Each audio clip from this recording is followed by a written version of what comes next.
So this is my second lecture, which I will concentrate on numericals on spur gear design. So the tables which we use for design of spur gear is again shown in the slides.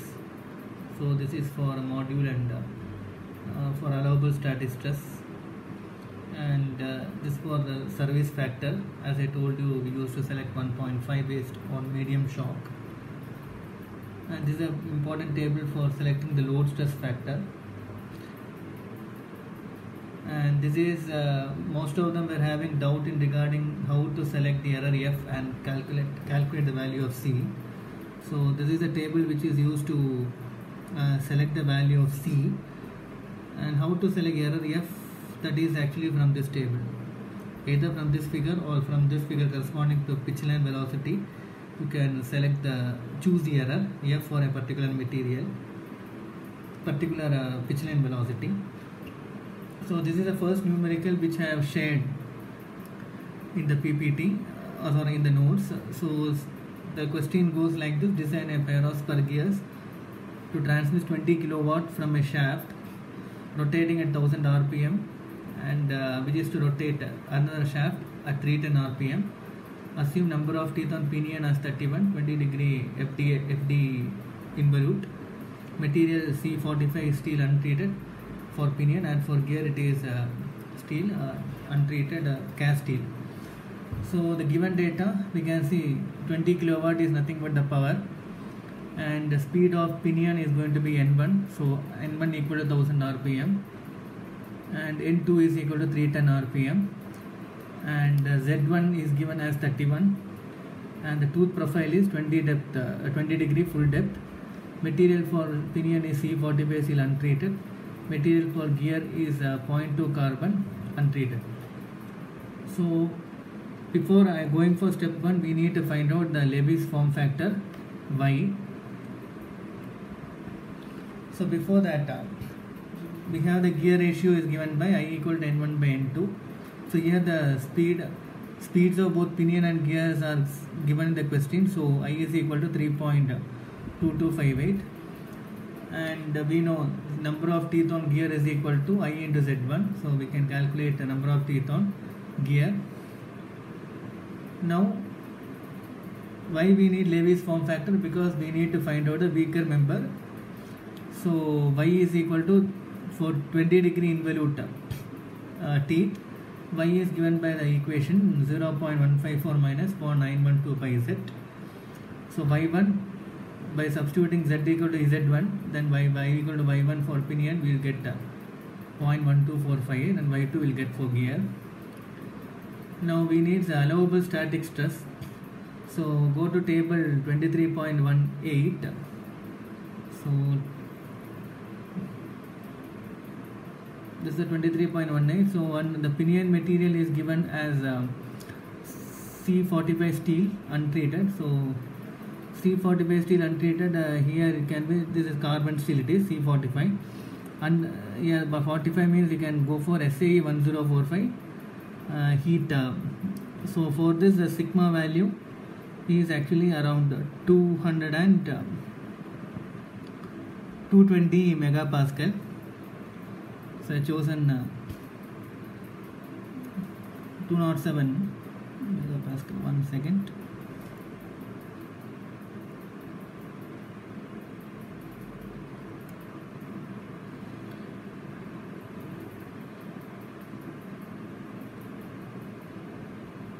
Yes, I have chosen SAE 1020, so 207, because since they did specify, so somewhere it is here 1045. Yes. SAE 10, it is around 207, and for it is cast steel, it is 138 megapascal, chosen from the table. So now fill the table here.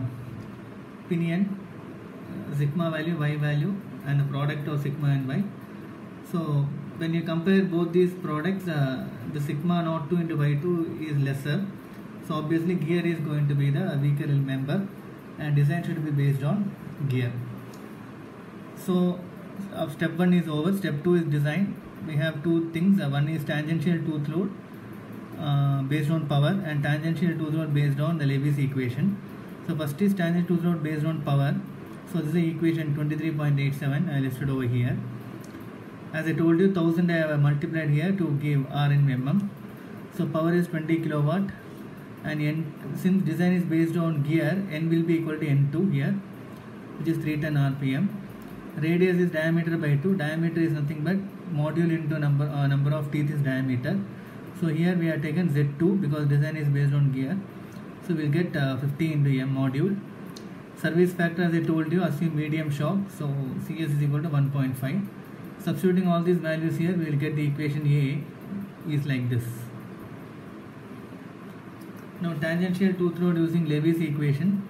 So this is Levy's equation. So here Ft equal to Ft2 because the weaker member is gear. Sigma naught will be sigma naught 2. Y will be Y naught 2. Now sigma naught 2 and Y2 product which I took from the table. So it is 19.95 only. B is equal to, usually we have to assume 10m. We will use to assume. So 10 times module. P is equal to circular pitch, which I given already, pi into m. Velocity factor will be based on the pitch line velocity of gear.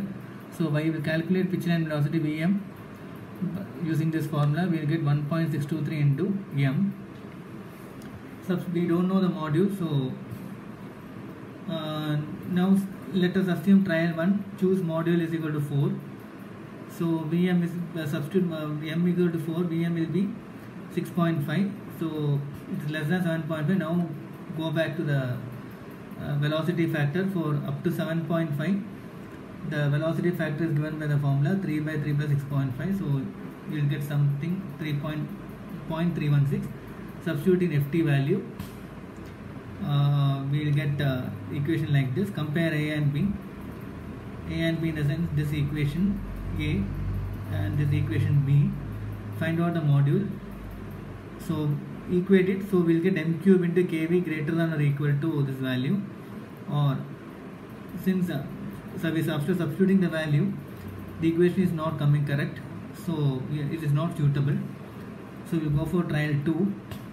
Here we choose a module. Next module 5 mm. Find out pitch line velocity, which is greater than 7.5. So the formula for velocity factor will change. So 4.5 by 4.5 plus Vm, which is equal to 0.35672. Substitute in this equation. Compare A and B. So condition is coming correctly. So we will log the module. M is equal to 5 mm. So once we get the module, we have to go for stress check. Allowable stress, I told you, is given by sigma naught 2 into kV. Multiply that. Sigma naught is 138 megapascal, and kV is a velocity factor which we got over here. So this is the allowable stress. Induced stress is Ft divided by B by P. So substitute all the values. We are getting induced stress is less than the allowable stress. Obviously, then design is safe. Now step 3 is actually dimension. So we have found out the module 5 mm phase with 10 mm, 10 modules. So 10 into 5, 50 millimeter. You are expected to calculate all these parameters because all these parameters are based on module. So you can choose any of the 4 parameters and you can write the dimensions. Now the last step is to check for dynamic and wear load. So dynamic load is given by the equation Ft is equal to this Ft plus 21 Vm. So all these things.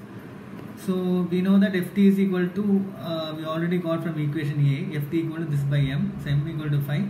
So this is a value of a tangential tooth load.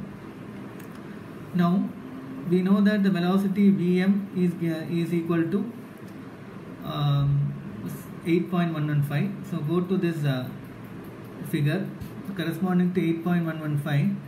The error f is given. If you draw a vertical line, the error f is given by point something 3037 something,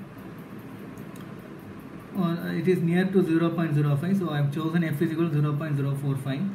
Now go to this table. 0.045 is greater than the 0.025.